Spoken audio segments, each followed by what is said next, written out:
Reading through the Bible in a year, April 3rd, Leviticus chapter 6, Psalms 5 through 6, Proverbs 21, and Colossians chapter 4. Yahweh spoke to Moses, saying, If anyone sins and commits a breach of faith against Yahweh by deceiving his neighbor in a matter of deposit or security, or through robbery, or if he has oppressed his neighbor, or has found something lost and lied about it, swearing falsely, in any of all the things that people do and sin thereby. If he has sinned and has realized his guilt and will restore what he took by robbery, or what he got by oppression, or the deposit that was committed to him, or the lost thing that he found. There we go. Or anything about which he has sworn falsely, he shall restore it in full, and shall add a fifth to it, and give it to him to whom it belongs on the day when he realizes his guilt. He shall bring to the priest as his compensation to Yahweh a ram without blemish out of the flock, or its equivalent, for a guilt offering. And the priest shall make atonement for him before Yahweh, and he shall be forgiven for any of the things that one may do, and thereby become guilty. Yahweh spoke to Moses, saying, Command Aaron and his sons, saying, This is the law of the burnt offering. The burnt offering shall be on the hearth on the altar all night until the morning.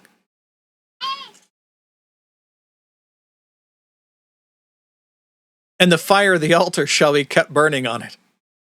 And the priest shall put on his linen garment, and put his linen undergarment on his body. And he shall take up the ashes to which the fire has reduced the burnt offering on the altar, and put them beside the altar. Then he shall take off his garments, and put on other garments, and carry the ashes outside the camp to a clean place. The fire on the altar shall be kept burning on it. It shall not go out. The priest shall burn wood on it every morning, and he shall arrange the burnt offering on it, and shall burn on it the fat of the peace offerings. Fire shall be kept burning on the altar continually. It shall not go out. And this is the law of the grain offering. The sons of Aaron shall offer it before Yahweh in front of the altar. And one shall take from it a handful of fine flour of the grain offering, and its oil, and all the frankincense that is on the grain offering, and burn this as a memorial portion on the altar, a pleasing aroma to Yahweh. And the rest of it Aaron and his sons shall eat. It shall be eaten unleavened in a holy place. In the court of the tent of meeting they shall eat it. It shall not be baked with leaven. I have given it as their portion for my food offerings. It is a thing most holy, like the sin offering and the guilt offering. Every male among the children of Aaron may eat of it, as decreed forever throughout your generations, from Yahweh's food offerings. Whatever touches them shall become holy. Yahweh spoke to Moses, saying, This is the offering that Aaron and his sons shall offer to Yahweh on the day when he is anointed, 1/10 of an ephah of fine flour as a regular grain offering, half of it in the morning and half of it in the evening. It shall be made with oil on a griddle. You shall bring it well mixed in baked pieces like a grain offering, and offer it for a pleasing aroma to Yahweh. The priest from among Aaron's sons, who is anointed to succeed him, shall offer it to Yahweh as decreed forever. The whole of it shall be burned. Every grain offering of a priest shall be wholly burned. It shall not be eaten. Yahweh spoke to Moses, saying, Speak to Aaron and his sons, saying, This is the law of the sin offering. In the place where the burnt offering is killed, shall the sin offering be killed before Yahweh. It is most holy. The priest who offers it for a sin shall eat it. In a holy place it shall be eaten. In the court of the tent of meeting, whatever touches its flesh shall be holy. And when any of its blood is splashed on a garment, you shall wash that on which it was splashed in a holy place. And the earthenware vessel in which it is boiled shall be broken. But if it is boiled in a bronze vessel, it shall be scoured and rinsed in water. Every male among the priests may eat of it. It is most holy. But no sin offering shall be eaten from which any blood is brought into the tent of meeting to make atonement in the holy place. It shall be burned up with fire. Now Psalms 5 through 6.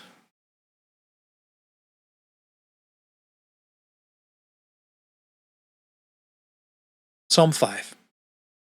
Give ear to my words, O Yahweh. Consider my groaning. Give attention to the sound of my cry, my King and my God. For to you do I pray. O Yahweh, in the morning you hear my voice. In the morning I prepare a sacrifice for you and watch. For you are not a God who delights in wickedness. Evil may not dwell with you. The boastful shall not stand before your eyes. You hate all evildoers. You destroy those who speak lies. Yahweh abhors the bloodthirsty and deceitful man. But I, through the abundance of your steadfast love, will enter your house. I will bow down toward your holy temple in the fear of you. Lead me, O Yahweh, in your righteousness because of my enemies. Make your way straight before me. For there is no truth in their mouth. Their inmost self is destruction. Their throat is an open grave. They flatter with their tongue. Make them bear their guilt, O God. Let them fall by their own counsels. Because of the abundance of their transgressions, cast them out, for they have rebelled against you. But let all who take refuge in you rejoice. Let them ever sing for joy and spread your protection over them, that those who love your name may exult in you. For you bless the righteous, O Yahweh. You cover him with favor as with a shield. Psalm 6. O Yahweh, rebuke me not in your anger, nor discipline me in your wrath. Be gracious to me, O Yahweh, for I am languishing. Heal me, O Yahweh, for my bones are troubled. My soul is also greatly troubled. But you, O Yahweh, how long? Turn, O Yahweh, deliver my life. Save me for the sake of your steadfast love. For in death there is no remembrance of you. In Sheol, the place of the dead, who will give you praise? I am weary with my moaning. Every night I flood my bed with tears. I drench my couch with weeping. My eye wastes away because of grief. It grows weak because of all my foes. Depart from me, all you workers of evil, for Yahweh has heard the sound of my weeping. Yahweh has heard my plea. Yahweh accepts my prayer. All my enemies shall be ashamed and greatly troubled. They shall turn back and be put to shame in a moment. Now, Proverbs 21. The king's heart is a stream of water in the hand of Yahweh. He turns it wherever he will. Every way of a man is right in his own eyes, but Yahweh weighs the heart. To do righteousness and justice is more acceptable to Yahweh than sacrifice. Haughty eyes and a proud heart, the lamp of the wicked, are sin. The plans of the diligent lead surely to abundance, but everyone who is hasty comes only to poverty. The getting of treasures by a lying tongue is a fleeting vapor and a snare of death. The violence of the wicked will sweep them away, because they refuse to do what is just. The way of the guilty is crooked, but the conduct of the pure is upright. It is better to live in a corner of the housetop than in a house shared with a quarrelsome wife. The soul of the wicked desires evil. His neighbor finds no mercy in his eyes. When a scoffer is punished, the simple becomes wise. When a wise man is instructed, he gains knowledge. The righteous one observes the house of the wicked. He throws the wicked down to ruin. Whoever closes his ear to the cry of the poor will himself call out and not be answered. A gift in secret averts anger, and a concealed bribe, strong wrath. When justice is done, it is a joy to the righteous, but terror to evildoers. One who wanders from the way of good sense will rest in the assembly of the dead. Whoever loves pleasure will be a poor man. He who loves wine and oil will not be rich. The wicked is a ransom for the righteous, and the traitor for the upright. It is better to live on a desert island than with a quarrelsome wife, rather than a quarrelsome and fretful woman. Precious treasure and oil are in a wise man's dwelling, but a foolish man devours it. Whoever pursues righteousness and kindness will find life, righteousness, and honor. A wise man scales the city of the mighty and brings down the stronghold in which they trust.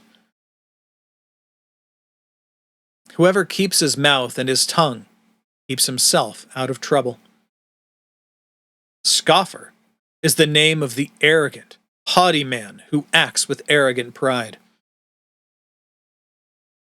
The desire of the sluggard kills him, for his hands refuse to labor. All day long he craves and craves, but the righteous gives and does not hold back. The sacrifice of the wicked is an abomination. How much more when he brings it with evil intent? A false witness will perish, but the word of a man who hears will endure.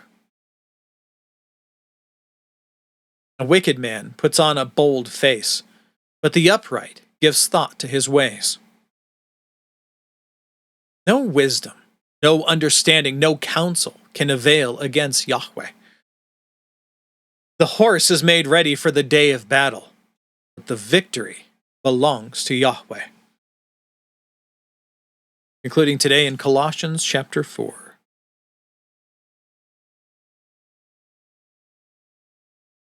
Picking up in verse 2. Remember, yesterday we incorporated verse 1 into the previous section. Paul continues, "Continue steadfastly in prayer, being watchful in it with thanksgiving. At the same time, pray also for us, that God may open to us a door for the word, to declare the mystery of Christ, on account of which I am in prison, that I may make it clear, which is how I ought to speak. Walk in wisdom toward outsiders, making the best use of the time. Let your speech always be gracious, seasoned with salt, so that you may know how you ought to answer each person. Tychicus will tell you about all my activities. He is a beloved brother and faithful minister and fellow servant in the Lord. I have sent him to you for this very purpose, that you may know how we are, and that he may encourage your hearts. And with him, Onesimus, one faithful and beloved brother, who is one of you. They will tell you of everything that has taken place here. Aristarchus, my fellow prisoner, greets you, and Mark, the cousin of Barnabas, concerning whom you have received instructions. If he comes to you, welcome him. Jesus, who is called Justus.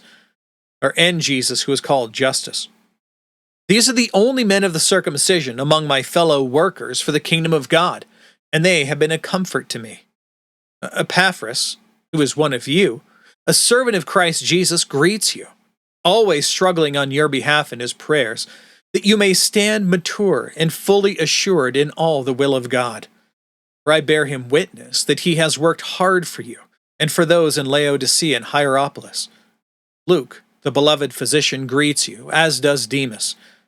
Give my greetings to the brothers at Laodicea and to Nympha and the church in her house. When this letter has been read among you, have it also read in the church of the Laodiceans. And see to it that you also read the letter from Laodicea. And say to Archippus, see that you fulfill the ministry that you have received in the Lord. I, Paul, write this greeting with my own hand. Remember my chains. Grace be with you. That's it for today. That's all the reading and all of the notes. God willing, we'll be back tomorrow. Behold the word of the Lord.